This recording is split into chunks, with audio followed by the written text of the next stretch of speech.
ini saya akan menjelaskan tentang klasifikasi tekanan darah dan kebutuhan pembelajaran. Baiklah, kita masuk pada pengertian tekanan darah, yang dimana tekanan darah merupakan tekanan yang ditimbulkan pada dinding arteri ketika darah tersebut dipompa oleh jantung ke seluruh tubuh. Semakin tinggi tekanan darah, maka semakin keras jantung itu bekerja. Nilai normal tekanan darah seseorang dengan ukuran tinggi badan, berat badan, tingkat aktivitas normal, dan kesehatan secara umum adalah 120 atau 80 mmHg. Klasifikasi tekanan darah rendah. Yang pertama, tekanan darah normal yang mempunyai sistolik lebih kecil dari 90 mmHg dan diastoliknya lebih kecil dari 60 mmHg. Kemudian yang kedua, prehipertensi yang mempunyai sistolik sebesar 120 sampai 139 mmHg dan diastoliknya 80 sampai 89 mmHg. Dan yang ketiga, hipertensi derajat 1 yang mempunyai sistolik sebesar 140 sampai 159 mmHg dan diastoliknya 90 sampai 99 mmHg.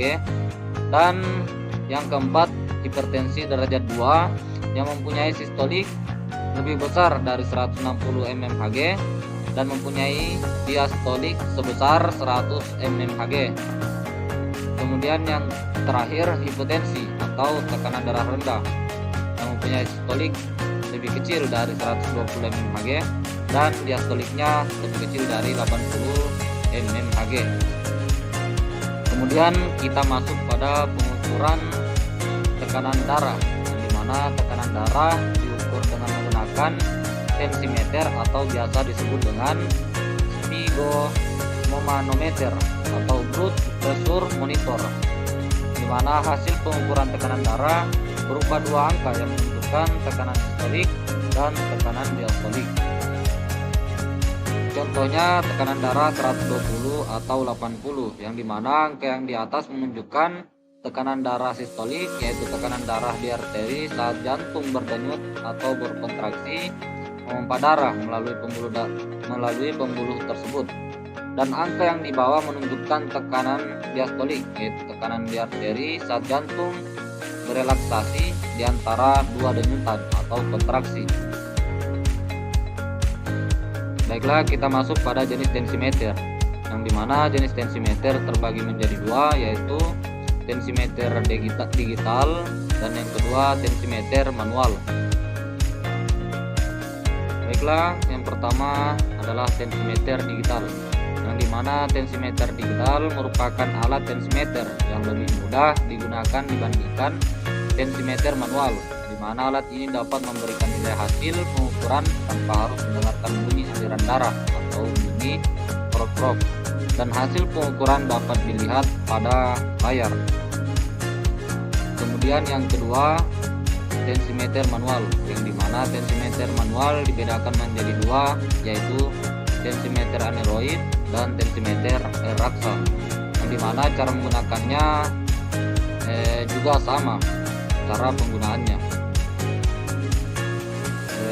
Yang dimana perbedaan kedua jenis tensimeter ini adalah pada alat untuk membaca hasil pengukuran, dimana pada tensimeter aneroid hasil pengukuran dapat dilihat melalui angka yang ditunjukkan oleh jarum pada cakram angka, sedangkan pada tensimeter raksa hasil pengukuran dapat dilihat melalui nilai yang ditunjukkan oleh air raksa pada skala yang ada. Kemudian kita masuk pada faktor risiko dan tekanan darah. Yang pertama, hipertensi, di mana berdasarkan penyebab terjadinya hipertensi dibedakan menjadi dua, yaitu hipertensi primer dan hipertensi sekunder. Hipertensi primer adalah hipertensi dengan penyebab klinis yang tidak diketahui secara pasti. Jenis hipertensi primer sering terjadi pada populasi dewasa antara 80% sampai 95% dari penderita hipertensi. Hipertensi primer tidak bisa disembuhkan, akan tetapi bisa dikontrol dengan terapi yang tepat. Dalam hal ini, Faktor penyebab seperti genetik, usia, dan kurangnya aktivitas fisik mungkin berperan penting untuk terjadinya hipertensi primer. Kemudian hipertensi sekunder, di mana hipertensi sekunder terjadi akibat suatu penyakit atau kelainan yang mendasari seperti stenosis, arteri renalisis, dan penyakit parenkim ginjal, hiperaldosteron, dan lain sebagainya. Kemudian kita masuk pada tanda dan gejala hipertensi, di mana tahap awal hipertensi biasanya ditandai dengan asimptomatik, hanya ditandai dengan kenaikan tekanan darah. Kenaikan tekanan darah pada awalnya sementara, tetapi pada akhirnya menjadi permanen. Menurut World Health Organization juga menyatakan sebagian besar penderita hipertensi merasakan gejala penyakit hipertensi dapat diketahui dengan mengukur tekanan darah, karena penyakit ini tidak memperlihatkan gejala, meskipun beberapa pasien melaporkan nyeri kepala, lesu, pusing pandangan kabur, muka yang rasa panas, ataupun telinga mendengung. Adapun faktor yang mempengaruhi hipertensi. Faktor yang mempengaruhi tidak terkontrolnya tekanan darah dapat dibedakan menjadi dua, yaitu faktor yang tidak dapat dikendalikan dan faktor yang dapat dikendalikan.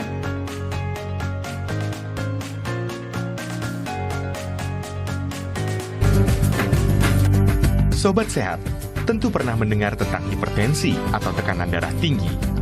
Iya, ini adalah kondisi ketika tekanan darah melebihi ambang batas normal pada diri seseorang. Dan hipertensi sendiri dapat diketahui dengan cara rajin memeriksakan tekanan darah. Sejauh ini, pembahasan tentang hipertensi sebenarnya sudah cukup banyak. Meski demikian, penderita hipertensi justru tak kunjung turun, bahkan cenderung meningkat. Rupanya ini tidak hanya menyerang mereka yang lanjut usia, tapi juga menyasar kalangan muda. Dan jika kondisi ini tidak segera ditangani, bukan tidak mungkin bisa berakibat fatal bagi penderitanya. Pasalnya, hipertensi dapat menyebabkan terjadinya komplikasi, antara lain penyakit jantung, stroke, penyakit ginjal, retinopati atau kerusakan retina mata, penyakit pembuluh darah tepi, gangguan saraf, hingga gangguan serebral otak. Di kalangan medis, hipertensi memiliki istilah silent killer atau penyakit yang membunuh secara diam-diam. Hal ini karena penderita hipertensi umumnya tidak mengalami gejala apapun sampai tekanan darahnya sudah terlalu tinggi dan mengancam nyawa. Di masa pandemi COVID-19 seperti saat ini, hipertensi juga merupakan salah satu kondisi yang bisa memperburuk para penderita COVID-19. Bahkan data yang dikeluarkan Kementerian Kesehatan pada Oktober 2020 lalu, hipertensi menjadi penyakit penyerta atau komorbid tertinggi pasien yang terinfeksi virus corona di Indonesia. Dilanjutkan dengan diabetes mellitus, penyakit jantung, penyakit paru, dan ginjal. Lantas bagaimana cara yang tepat untuk mengendalikan tekanan darah? Dan apa saja yang harus dilakukan agar tubuh tetap sehat hingga terhindar dari hipertensi? Ikuti perbincangannya di Ayo Sehat. Nah, Sobat Sehat, bersama saya sudah hadir dokter spesialis penyakit dalam konsultan ginjal hipertensi, Dr. Nimade Hustrini. Dan kita akan tentu sekarang langsung berbincang, Dok. Nih, dulu tuh saya sempat bilangnya, jangan marah-marah, kamu kena darah tinggi ya. Sebenarnya itu benar nggak sih, Dok? Iya, terima kasih Mas El. Jadi kalau misalnya orang hipertensi nggak harus selalu marah-marah kemudian tensi menjadi naik. Walaupun memang faktor emosi bisa menaikkan tekanan darah. Oh, berarti itu ada korelasinya dengan hipertensi gitu, Dok? Betul. Oke. Nah, mungkin sebagai pembuka, sebenarnya hipertensi itu apa sih, Dok? Mungkin sebagai pembukaan kepada Sobat Sehat di rumah, ada yang nggak tahu soal hipertensi ini. Boleh dijelaskan, Dok? Iya, jadi kalau yang disebut sebagai hipertensi atau bahasa awamnya tekanan darah tinggi, bahasa Inggrisnya high blood pressure, itu adalah tekanan darah sama atau lebih dari 140/90 mm air raksa. Jadi memang tekanan darah itu harus kita ukur untuk mengetahui apakah seseorang Yang pertama, faktor yang tidak dapat dikontrol atau tidak dapat dikendalikan. Yang pertama adalah umur, di mana semakin bertambahnya umur, elastisitas pembuluh darah semakin menurun dan terjadi kekakuan dan perapuhan pembuluh darah sehingga aliran darah terutama ke otak menjadi terganggu. Seiring dengan bertambahnya usia dapat meningkatkan kejadian hipertensi. Kemudian yang kedua, jenis kelamin, di mana faktor gender berpengaruh pada kejadian hipertensi, di mana pria lebih berisiko menderita hipertensi dibandingkan wanita dengan risiko sebesar 2,29 kali untuk meningkatkan tekanan darah sistolik. Pria diduga memiliki gaya hidup yang cenderung dapat meningkatkan tekanan darah dibandingkan dengan wanita. Namun setelah memasuki menopause, prevalensi hipertensi pada wanita akan meningkat. Bahkan setelah usia 65 tahun, hal ini terjadi diakibatkan oleh faktor hormon yang dimiliki wanita. Kemudian yang ketiga, keturunan. Riwayat hipertensi yang didapat pada kedua orang tua akan meningkatkan risiko terjadinya hipertensi esensial. Orang yang memiliki keluarga yang menderita hipertensi memiliki risiko lebih besar menderita hipertensi esensial. Adanya faktor genetik pada keluarga tertentu akan menyebabkan keluarga tersebut memiliki risiko menderita hipertensi. Kemudian faktor yang dapat dikontrol. Yang pertama, obesitas, di mana berat badan atau obesitas dan indeks massa tubuh atau IMT berkolerasi langsung dengan tekanan darah, terutama tekanan darah sistolik. Obesitas bukan satu-satunya penyebab hipertensi, namun prevalensi hipertensi pada orang dengan obesitas jauh lebih besar. Kemudian yang kedua, diabetes mellitus, di mana diabetes mellitus adalah suatu penyakit di mana kadar gula darah atau gula sederhana di dalam darah tinggi. Di Indonesia dikenal juga dengan istilah penyakit kencing manis, yang merupakan salah satu penyakit yang prevalensinya kian meningkat. Seorang dikatakan menderita diabetes jika memiliki kadar gula darah puasa lebih besar dari 126 mg DL dan pada tes waktu lebih besar 200 mg DL. Kemudian yang ketiga, mengkonsumsi alkohol, di mana pengaruh alkohol terhadap kenaikan tekanan darah telah dibuktikan. Mekanisme peningkatan tekanan darah akibat alkohol masih belum jelas, namun diduga peningkatan kadar kortisol dan peningkatan volume sel darah merah serta kekentalan darah berperan dalam meningkatkan tekanan darah. Kemudian yang keempat, kebiasaan merokok, di mana zat-zat kimia beracun seperti nikotin dan karbon monoksida yang dihisap melalui rokok yang masuk ke dalam aliran darah dapat merusak lapisan endotel pembuluh darah arteri dan mengakibatkan tekanan darah tinggi. Kemudian merokok juga dapat menyebabkan meningkatnya denyut nadi jantung dan kebutuhan oksigen untuk disuplas ke otot-otot jantung. Kemudian yang kelima, aktivitas fisik, di mana aktivitas fisik sangat mempengaruhi stabilitas tekanan darah.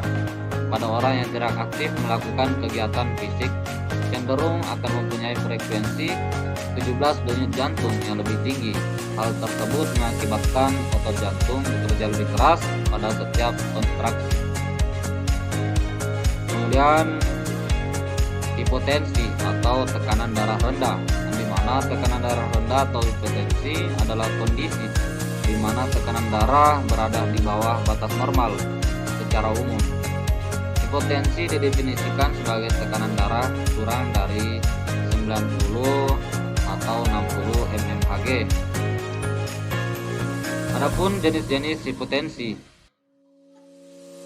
Yang pertama, hipotensi ortostatik, di yang dimana tekanan darah rendah ini sering terjadi saat berdiri tiba-tiba dari posisi duduk atau berbaring sehingga menyebabkan pusing atau pingsan. Dan yang kedua, hipotensi postprandial, di mana tekanan darah turun setelah makan. Hal ini lebih sering terjadi pada orang tua. Yang pertama, hipotensi ortostatik, yang dimana tekanan darah rendah ini sering terjadi saat berdiri tiba-tiba dari posisi duduk atau berbaring sehingga menyebabkan pusing atau pingsan. Dan yang kedua, hipotensi postprandial, di mana tekanan darah turun setelah makan. Hal ini lebih sering terjadi pada orang tua. Yang pertama, hipotensi ortostatik, di mana tekanan darah rendah ini sering terjadi. Kemudian yang ketiga, hipotensi karena shock, di mana pada kondisi serius akibat aliran darah yang sangat rendah ke organ vital bisa disebabkan oleh pendarahan hebat, dehidrasi berat, atau infeksi parah. Kemudian yang keempat, hipotensi kronis, di mana tekanan darah ini biasanya tanpa gejala, sering ditemukan pada individu yang sehat dan aktif. Adapun penyebab hipotensi, yang pertama dehidrasi, yaitu kurangnya cairan tubuh karena muntah, diare, ataupun keringat yang berlebihan. Kemudian pendarahan, yaitu kehilangan darah dalam jumlah besar. Kemudian yang ketiga, masalah jantung, seperti bradikardia, gagal jantung, atau serangan jantung. Kemudian yang keempat, yaitu seperti penyakit Addison atau tiroid yang kurang aktif, disebut hormonal. Kemudian yang kelima, obat-obatan, yaitu obat hipertensi, diuretik, ataupun antidepresan tertentu. Kemudian yang terakhir, shock septic, di mana infeksi berat yang menyebabkan tekanan darah turun drastis. Kemudian gejala hipotensi, yang dimana seseorang yang akan menderita hipotensi akan merasakan pusing atau merasakan pingsan, kemudian penglihatannya kabur, kemudian mual, kelelahan, kebingungan, dan pingsan. Dimana jika tekanan darah terlalu rendah, organ tubuh tidak mendapatkan pasokan darah yang cukup, dapat menyebabkan kerusakan serius. Adapun cara menangani hipertensi, yang pertama, peningkatan asupan cairan dan garam sesuai anjuran dokter. Kemudian pakai stocking kompreksi untuk mencegah pengumpulan darah di kaki pada hipotensi ortostatik. Kemudian yang ketiga, obat-obatan. Jika diperlukan, dokter mungkin meresepkan obat seperti fludrocortisone atau midodrine. Dan yang terakhir, identifikasi penyebab, di mana misalnya jika hipotensi disebabkan oleh obat tertentu, dokter dapat menyesuaikan dosis ataupun menggantinya.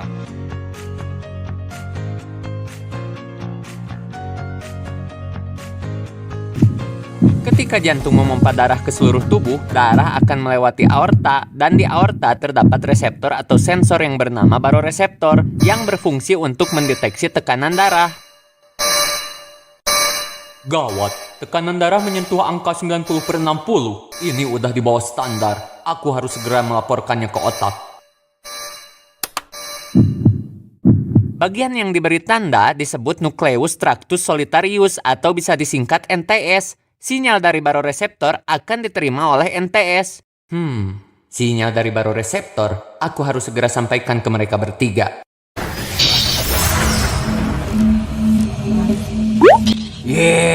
Malah dibuka. Orang lagi ngejurus juga. Maaf bang, kirain penutup makanan bang. Maklum lagi lapar. Ngarang ente, tutup lagi gak?